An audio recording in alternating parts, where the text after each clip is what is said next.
good morning, ma'am. Okay, we are here to present our AFS garment, AFS presentation, which is a group assignment. We're supposed to do a capsule collection with five separate garments, and each garment should have a sustainable element. Today I'm here to present it with my teammate. My name is Khadija Tulfa. She's Shraddha, she's Hiba, Sumaya, and Sakina. So we did it two separate garments and three separate pieces, two complete garments and three separate pieces, so that the client can style it in different ways. So she had different styling, and we show different ways of styling and also in our presentation. This is our motion board. So we are taking inspiration from this to do our final garment. Okay. This is a mood board. So basically our theme we have chosen for this AFS assignment is nostalgic affair. So in this theme, we're taking inspiration from 1960s fashion. 1960s, we want 1960s old Hollywood glamour fashion to come back in 2022 fashion with a modern and modest twist in it. We're choosing this theme because all of us, we like old Hollywood movies, so we wanted to bring that fashion and combine now fashion into our collection.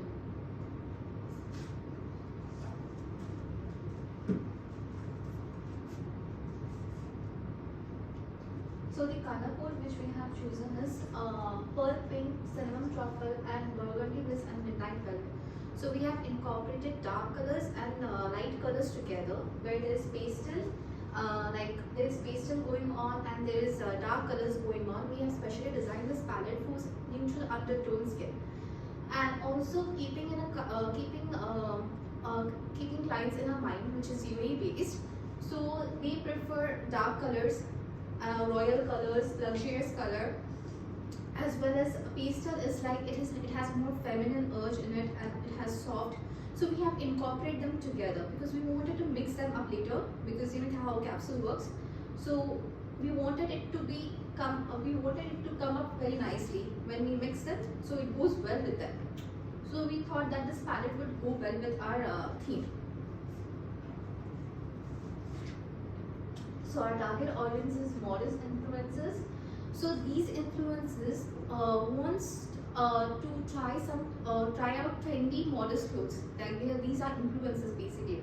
So they do blogging in Insta, and they urge to try new modest clothes. So they are our main focus. They are between 20 to 35. They are very energetic young adults. So next we have vintage vibe seekers. They are culture enthusiasts. So they like to style up in old era. So that's their main focus. They like only vintage thing. Like when it comes to interior also, they like vintage stuff. Whatever they want to carry, that is vintage only. And next is our culture experts. Culture experts, it's under like they are UAE based localities, as well as it can be UAE resident also. Those it can be tourists also. So they are main focus who focus on their culture and traditional. So they can also come up. They goes well with our theme. So they are our main focus.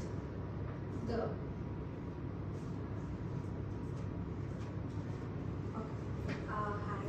Client profile, we have Fatima Ala Mulaki. So the gender, female. Her age is in between 30 to 35, not exactly 32.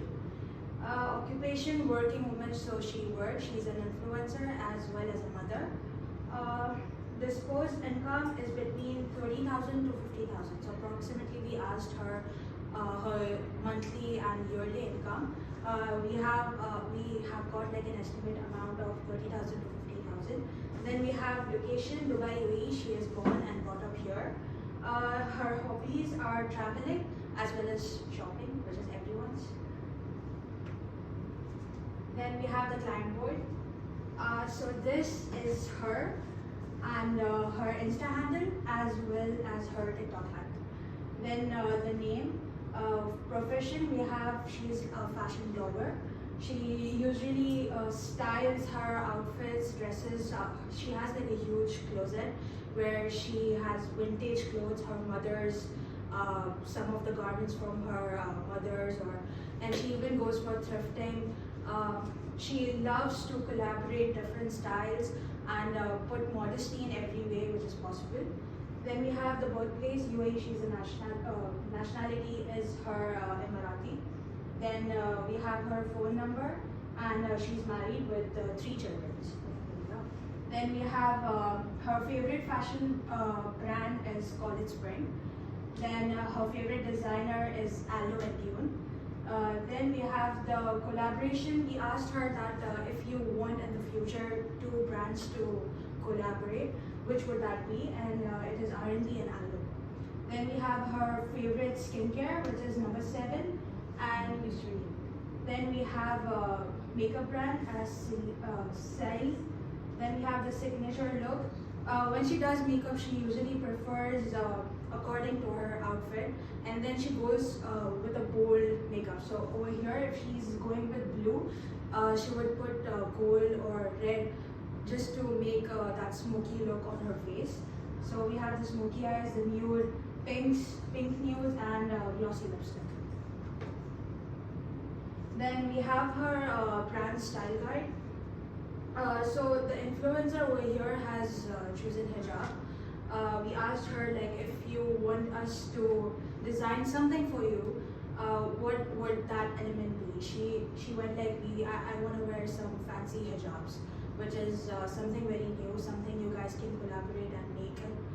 Then we have the silhouette that she chose was baggy, but as well as you are just showing off your curves and some of your bone structure.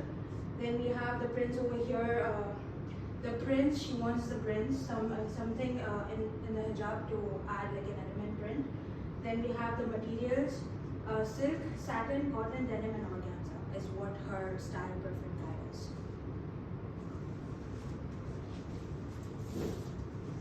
So yeah, so we here we were like, yeah. So after carefully researching about her what she wears, this is our style analysis. Her style analysis. So the most common fabric she used is because here in UAE we face more of summer than winter. So most of the clients, they prefer more breathable fabrics, since she's a fashion influencer, she goes more for more of like occasions and all that. So she goes for luxurious fabrics too. And also for her normal formal wear, we've seen that she wears more of textured fabrics. So every fabric she uses has some or the other technique. The prints and patterns. Like after carefully researching, she has most of her garments have intricate patterns like diagonal shapes, like polka dots, and so many other patterns as well. And these were the common prints and patterns we've seen on her social media posts. Yeah. So the common techniques used are like ruffles, gatherings, embroidery. So since she goes for occasional wears and all that, she wears kaftans. In the kaftan there is like patchwork, embroidery work, and most of her collections have ruffles on them. So that is one of the things that she likes. So yeah, these are the patchworks and lace works, and the embroidery works. Even in her normal wear, there's like embroidery works. So the colors, she goes for more of neutral undertones colors. Like she doesn't only focus on dark colors, she also goes for more like light colors. So these are her colors that she mainly prefers. And the silhouette, as like Sakina said, she goes for more baggy clothes, and also she goes for more like body hugging, and also yeah, like you can see she not only focuses on body loose silhouettes, she also goes for body hugging clothes.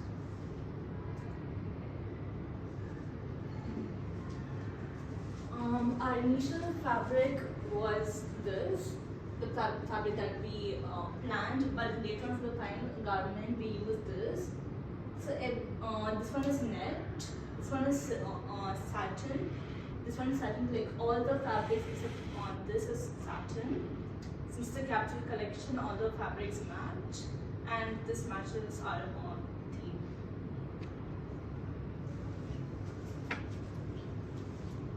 Okay, so from here on, we'll be explaining about individually what we have done, what contribution we have done in this assignment. So what I did was a maxi, which is like a model outfit. From my outfit, we have taken each little element in each garment. so this is the material board. So I have used all these materials to make my garment. Okay, such as lace work, threads, fabrics and all. I included all that in my material board to make my garment. Okay, the measurement which we got from the client. So she gave us basically two measurements. She wanted two different measurements. One was small and one was medium to large. So that's how we did our garment according to the measurements. Okay, this is my initial design. From these initial design, I came to my final design. So I have done some initial sketches where I came to my final garment. Okay, so final garment. So this was before one. So I had slightly changes in my final design also. While making the toil, I was not very satisfied with what I made for my toy final garment. So I don't want to take a risk. So I decided to change some elements in my garment.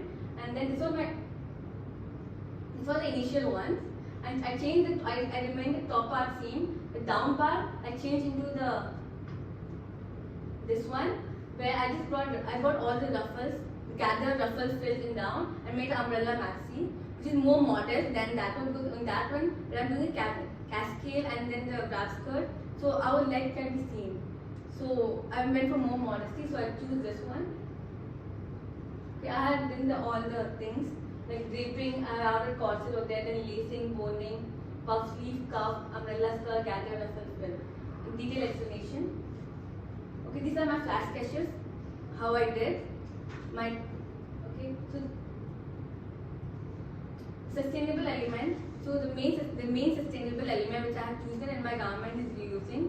Okay, after I brought the fabric, my main garment fabric, I realized I need one more fabric to make other things. So I realized I have some of the old fabric in my collection. While looking at those fabric, I had this fabric which goes well with the main fabric which I brought. It was around like 2 meters to 2.5 meters. I thought it will work out my design. So I used this fabric. So it became a sustainable element also for me.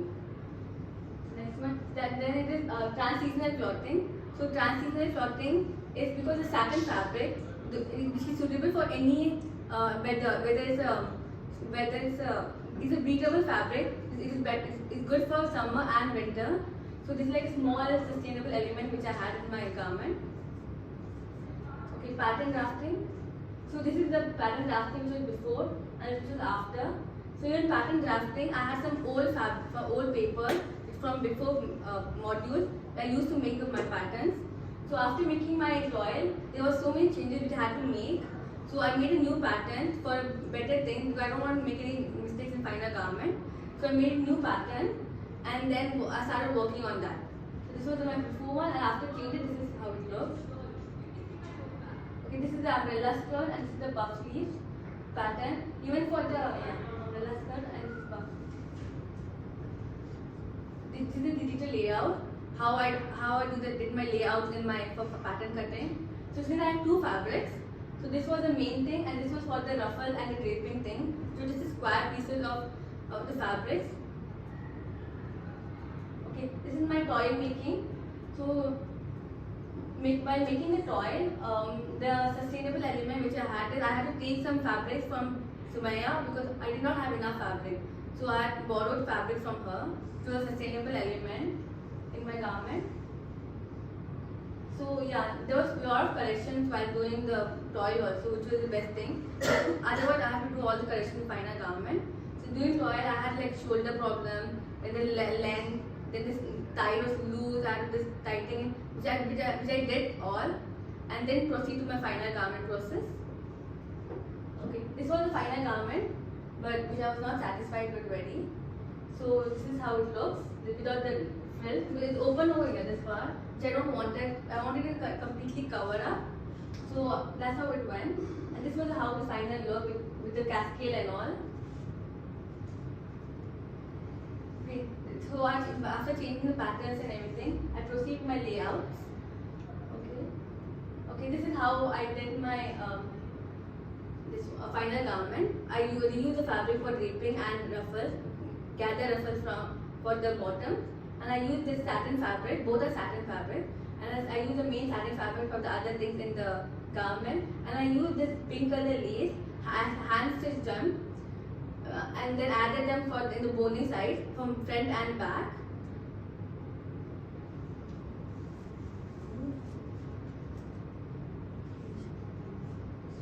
Okay, there's a technique which I use in my garment, one is draping.